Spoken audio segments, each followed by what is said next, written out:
Stažení aplikace SolarGo do mobilního zařízení. Začněte vyhledáváním a nainstalováním aplikace SolarGo.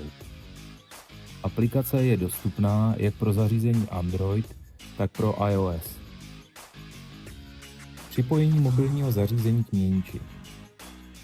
Běžte do nastavení mobilního zařízení, následně do Wi-Fi a vyhledejte nová zařízení.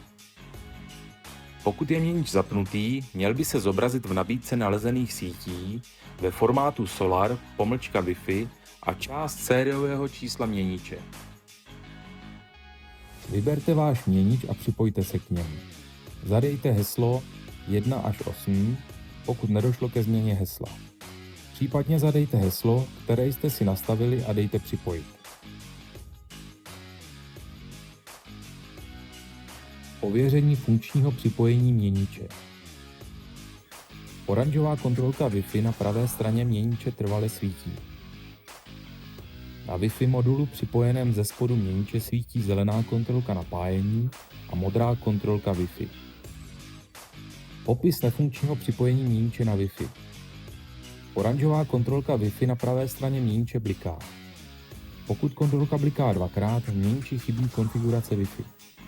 Pokud kontrolka bliká 4krát, měnič se nemůže připojit na cloud. Na Wi-Fi modulu připojeném ze spodu měniče nesvítí modrá kontrolka Wi-Fi. Spuštění aplikace SolarGo a nastavení. Spusťte aplikaci SolarGo a v záložce VLAN počkejte, až aplikace vyhledá vaše zařízení. Vyberte vaše zařízení a připojte se k němu. Počkejte, až se načtou všechny parametry. Pokračujte do záložky nastavení v pravém dolním rohu. Dále pokračujte do nastavení komunikace VLAN LAN. Následně zvolte jméno sítě a vyberte Wi-Fi síť, do které chcete měnič připojit. Standardně to bývá vaše domovní Wi-Fi. Pokud vás vaše mobilní zařízení informuje o tom, že vaše síť není připojená k internetu, vyvolte možnost nadále zkoušet Wi-Fi. Zadejte heslo a zkontrolujte, že jste heslo zadali správně přes tlačítko oka.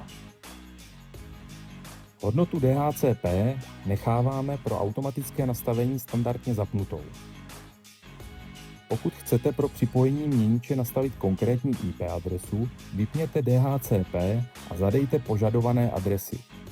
Dále stiskněte Založit a počkejte na potvrzující hlášku o úspěšné konfiguraci.